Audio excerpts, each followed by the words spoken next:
अस्सलाम वालेकुम। तो चैप्टर होमियोस्टेसिस में आज का हमारा टॉपिक है डायलिसिस।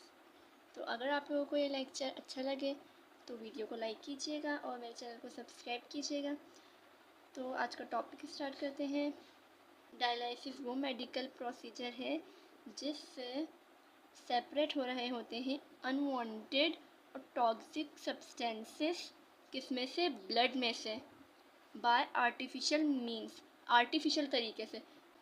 डायलिसिस का प्रोसेस जब होता है जब किडनी वर्क करना बिल्कुल छोड़ देती है, किडनी फेल हो जाती है अनवांटेड और टॉक्सिक सब्सटेंस को रिमूव करने में, तो फिर ये डायलिसिस का प्रोसीजर इस्तेमाल किया जाता है।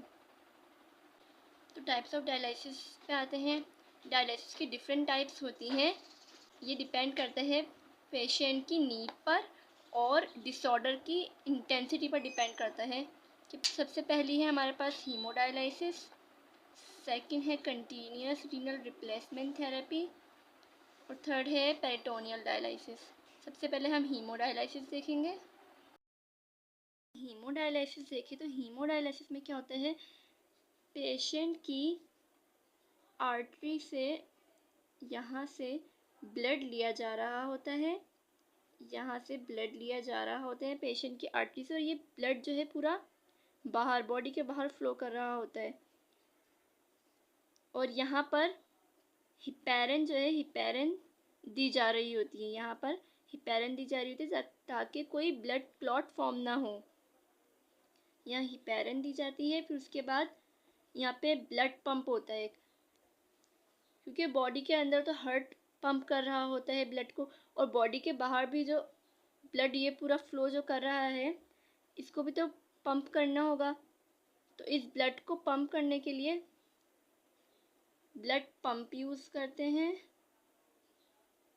और यहाँ पे इनफ्लो प्रेशर मॉनिटर होता है जो प्रेशर को मॉनिटर करता है।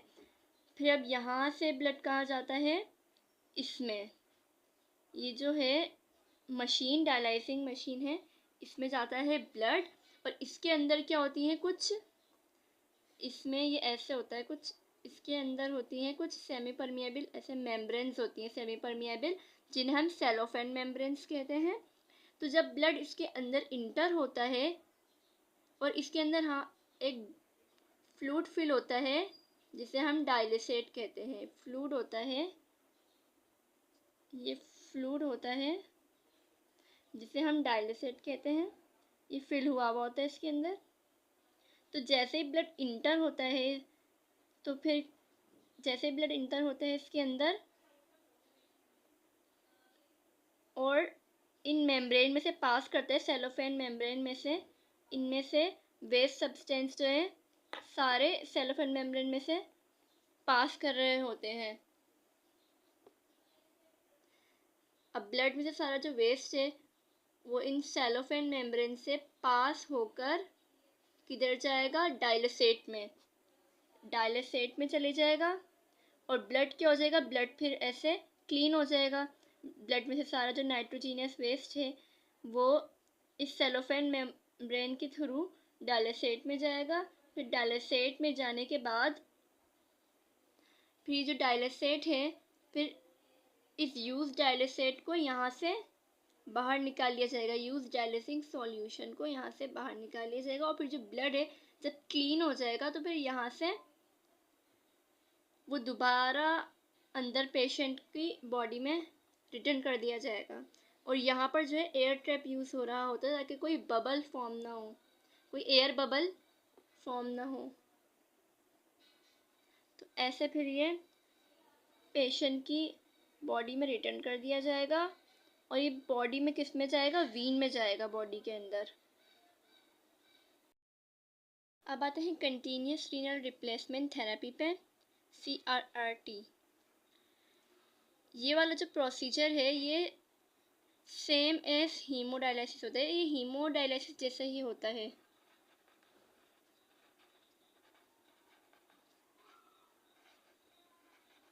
सेम एज हीमोडायलिसिस होता है, हीमोडायलिसिस जैसे ही होता है, बस इसमें फ़र्क ये होता है ये कंटिन्यूस होता है, ये कंटिन्यूस होता है। ये उन पेशेंट्स को दिया जाता है और जो रिपीटेड प्रोसीजर्स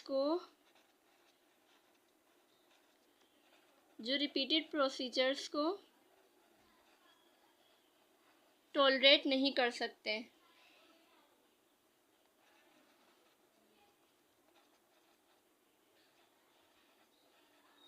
जो रिपीटेड प्रोसीजर्स को टॉलरेट नहीं कर सकते उन पेशेंट्स को ये प्रोसीजर दिया जाता है और ये कंटिन्यूसली चल रहा होता है, 24 आवर्स तक कंटिन्यूसली चल रहा होता है अगर दिन में एक बार स्टार्ट हो जाए। अब आते हैं पेरिटोनियल डायलिसिस पे। तो इसको हम डायग्राम से देखेंगे क्योंकि डायग्राम से इजी रहेगा समझना। तो इस प्रोसेस में क्या होता है, इसमें दो कैथेटर यूज़ होते हैं। अब डायलिसेट इंसर्ट किया जाता है किसमें, पेरिटोनियल स्पेस में। जैसे इस डायग्राम में दिख रहा है, पेरिटोनियल स्पेस में डायलिसेट इंटर किया जाता है और फिर इसको छोड़ दिया जाता है कुछ देर के लिए, इंसर्ट करके छोड़ दिया जाता है। और ये जो पेरिटोनियल है ना, पेरिटोनियल स्पेस, इसमें एक मेम्ब्रेन होती है। इस पेरिटोनियल स्पेस में एक मेम्ब्रेन होती है जो क्या होती है, ये मेम्ब्रेन सेमी परमिएबल होती है। ये एक सेमी परमिएबल मेम्ब्रेन होती है, एक सेमी परमिएबल मेम्ब्रेन होती है जिसमें से क्या होता है, जब जो ब्लड है, ब्लड के अंदर वेस्ट होगा सारा, वो इस मेम्ब्रेन से पास करके कहाँ चले जाएगा, इधर फ्लूइड होगा, फिर इधर फ्लूइड होगा, इसमें चले जाएगा। इस फ्लूइड में सारा वेस्ट चले जाएगा ब्लड में से। और फिर अगर कुछ देर बाद देखें तो फिर कुछ देर बाद जैसे कि देख सकते हैं कि इसमें इसका कलर पहले ब्लू था, अब क्या हो गया, डार्क हो गया। मतलब इसके डायलिसेट के अंदर जो है सारा जो है वेस्ट है ब्लड से वो आ गया है। डायलिसेट विद वेस्ट प्रोडक्ट को बाहर निकाल लिया जाएगा, डायलिसेट को, और वेस्ट प्रोडक्ट जो है डायलिसेट के अंदर उन्हें बाहर निकाल लिया जाएगा। तो ऐसे पेरिटोनियल डायलिसिस का प्रोसेस हो रहा होता है और ये ऐसे रिपीट होता रहेगा। डायलिसेट अंदर जाएगा पेरिटोनियल स्पेस में, फिर ऐसे ही जो है फिर ये वेस्ट सारा निकलता रहेगा डायलिसेट के साथ, ऐसे प्रोसेस होता रहेगा। फिर नया डायलिसेट डालेंगे, फिर ऐसे बाहर निकलता रहेगा वेस्ट। ये रिपीट होता रहेगा और 4 to 5 टाइम्स अ डे ये रिपीट हो सकता है। तो आई होप आप लोगों को डायलिसिस का टॉपिक पूरा अच्छे तरीके से समझ आ गया होगा। तो मिलते हैं नेक्स्ट लेक्चर में, जब तक के लिए अल्लाह हाफिज़।